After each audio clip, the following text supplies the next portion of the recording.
27 जनवरी को Israel Holocaust memorial day मनाता है। होलोकॉस्ट समूचे यहूदी लोगों को जड़ से ख़त्म कर देने का सोचा समझा और योजनाबद्ध प्रयास था। द्वितीय विश्व युद्ध के समय जर्मनी के तानाशाह एडोल्फ हिटलर ने होलोकॉस्ट के नाम पर लाखों लोगों को नज़रबंदी कैंप में रखा। उनमें से लगभग 11 लाख लोगों को गैस चैम्बर में डालकर मार डाला। दूसरे हज़ारों लोग नज़रबंदी कैंप में ठंड और भूखमरी से मर गए। 1939 में जर्मनी द्वारा विश्व युद्ध भड़काने के बाद हिटलर ने यहूदियों को जड़ से मिटाने के लिए अपने अंतिम हल फाइनल सॉल्यूशन को अमल में लाना शुरू किया।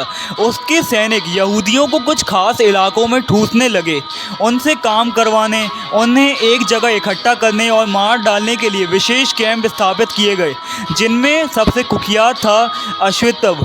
पोलैंड का ऑश्वित्ज़ हिटलर की हैवानियत का सबसे बड़ा सेंटर था। यह नाज़ी हुकूमत का सबसे बड़ा नज़रबंदी शिविर था।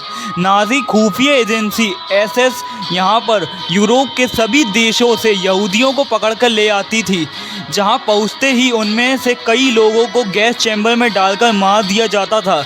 वहीं कई ऐसे भी थे जिन्हें काम करने के लिए जिंदा रखा जाता था। उनकी पहचान मिटाकर उनके हाथ पर एक नंबर अंकित कर दिया जाता था जिनमें उनकी पहचान होती थी। इस दौरान उन्हें मरने तक यातनाएं दी जाती थी।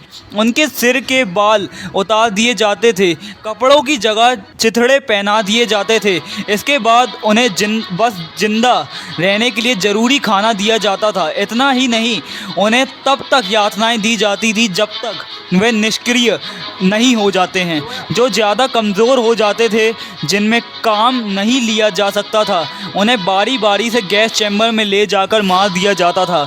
युद्ध को 6 साल के दौरान नाज़ियों ने तकरीबन 60 लाख यहूदियों की हत्या कर दी, जिनमें 15 लाख बच्चे थे। नाज़ी नेतृत्व का कहना था कि दुनिया से यहूदियों को मिटाना जर्मन लोगों को और पूरी इंसानियत के लिए फ़ायदेमंद होगा। हालांकि असल में यहूदियों की ओर से उन्हें कोई खतरा नहीं था। इसके लिए उन्होंने उम्र, लिंग, आस्था या काम की परवाह नहीं की। 1945 में दूसरे विश्व युद्ध के खात्मे के समय जब सोवियत संघ की सेनाओं ने ऑश्वित्ज़ पर कब्जा किया, तब जाकर ये सिलसिला ख़त्म हुआ। उस समय भी इस कैंप में 7,000 कैदी थे। हालांकि सोवियत सेना के हमले के पहली ही हार का अंदेशा देखकर नरसंहार से जुड़े कई सबूतों को नाज़ियों ने मिटा दिया था। नाज़ी यहूदियों से क्यों करते थे नफरत? National socialist German workers party NSDAP को नाज़ी कहा जाता था। नाज़ी पार्टी जर्मनी में एक राजनीतिक पार्टी थी जो 1990 में प्रथम विश्व युद्ध के बाद स्थापित हुई थी।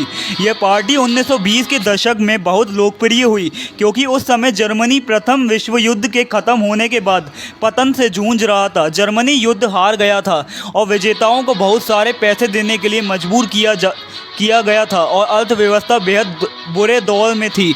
जर्मनी के अधिकतर लोग गरीबी में जीवन यापन कर रहे थे। उस समय लोग बदलाव की आशा के कारण नाज़ी पार्टी की तरफ अग्रसर हुए। नाज़ी नक्सलवादी थे। उनका मानना था कि जर्मन पूरी दुनिया में सबसे श्रेष्ठ है। ये यहूदियों के घोर विरोधी थे, जिसका असर इनकी सभी नीतियों और कार्यों पर पड़ा। उस समय जर्मनी की सत्ता और धनंजय वर्ग में यहूदियों का वर्चस्व था। नाज़ी इसे जर्मन लोगों के हित में विरुद्ध मानते थे। वह यह भी मानते थे कि जर्मनी दूसरों की तुलना में एक बेहतर देश था। उनके लोगों को श्रेष्ठता का मतलब वे दूसरे लोगों पर हावी हो सकते हैं। इसी सोच के जर्मनी को दूसरे देशों पर हमला करने के लिए प्रेरित किया। गाइस, अगर आपको वीडियो थोड़ी भी इन्फॉर्मेटिव लगी तो प्लीज़ चैनल को सब्सक्राइब करें और वीडियो को लाइक करें।